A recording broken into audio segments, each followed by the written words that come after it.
Hi everyone, स्वागत है आप सभी का स्टडी विद आकाश में। आज हम सभी बात करेंगे पॉलिटी के इम्पोर्टेंट चैप्टर फंडामेंटल ड्यूटीज अर्थात मौलिक कर्तव्यों के बारे में। ये हमारे लिए अति महत्वपूर्ण है, स्टडी के लिए भी और अपने देश के प्रति जो हमारी जिम्मेवारी है उसके लिए भी। तो आइए शुरू करते हैं। मूल संविधान में मौलिक कर्तव्य नहीं थे क्योंकि उस समय नया नया देश आज़ाद हुआ था और लोगों पर सरकार अतिरिक्त भार सौंपना नहीं चाहती थी, इसलिए उसने कर्तव्यों को संविधान में नहीं जोड़ा।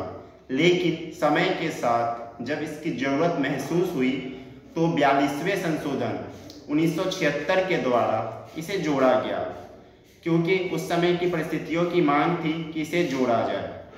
इस मौलिक कर्तव्य को अनुच्छेद 51A में रखा गया है, जबकि भाग 4 के अंतर्गत यह आता है। इसे पूर्व सोवियत संघ से लिया गया है। बात करें अगर इसके विशेषताओं की तो यह न्यायालय में प्रवर्तनीय नहीं है, अर्थात अगर कोई मौलिक कर्तव्य का पालन नहीं करता है तो उसे सजा नहीं दी जा सकती।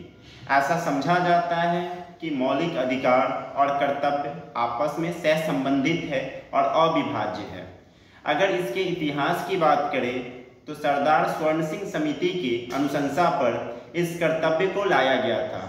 चूंकि सरदार स्वर्ण सिंह ने 8 मौलिक कर्तव्यों को जोड़ने की बात कही थी, लेकिन सरकार ने 10 मौलिक कर्तव्यों को जोड़ा। कुछ ऐसे भी प्रावधान थे जो नहीं जोड़े गए, जैसे सरदार स्वर्ण सिंह ने यह कहा था कि अगर कोई कर्तव्य का पालन ना करे तो उसके लिए सजा का प्रावधान हो, जो मूल कर्तव्य में नहीं जोड़ा गया।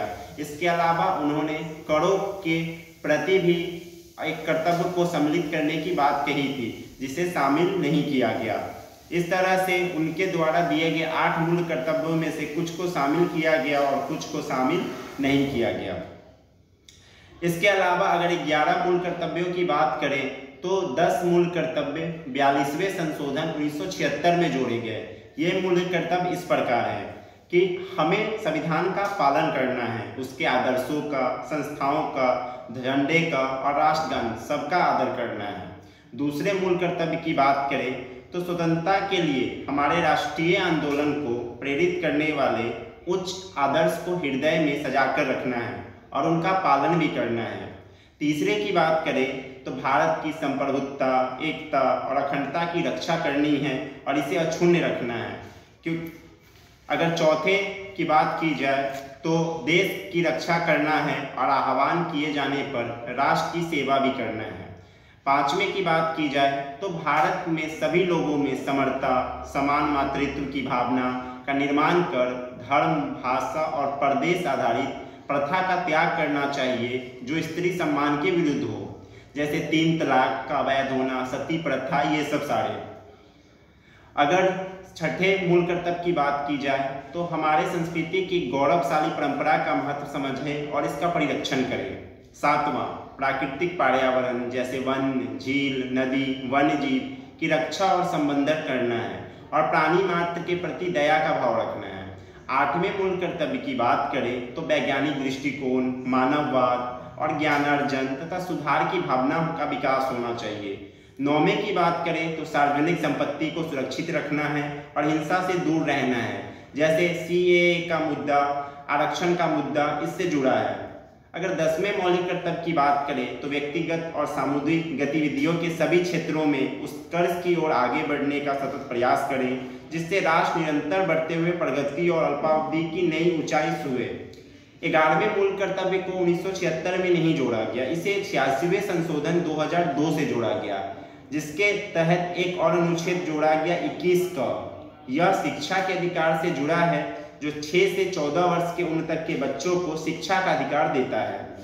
अगर अभी हालिया संशोधन की बात करें तो 97वां संशोधन 2002 में हुआ, जो सहकारी समितियों से जुड़ा है मौलिक कर्तव्य है। इस तरह से मौलिक कर्तव्य हमें राष्ट्रीय ध्वज, राष्ट्रगान ये सब का आदर करने के लिए आगे प्रेरित करते हैं। मूल कर्तव्य की बात करें तो ये मौलिक अधिकार की तरह विदेशियों के लिए नहीं है, ये केवल हमारे देश के नागरिकों के लिए हैं। ये गैर न्यायोचित है, यानी इन पर अनुच्छेद 32 या 226 के तहत सुप्रीम कोर्ट या हाई कोर्ट रिट जारी नहीं कर सकती।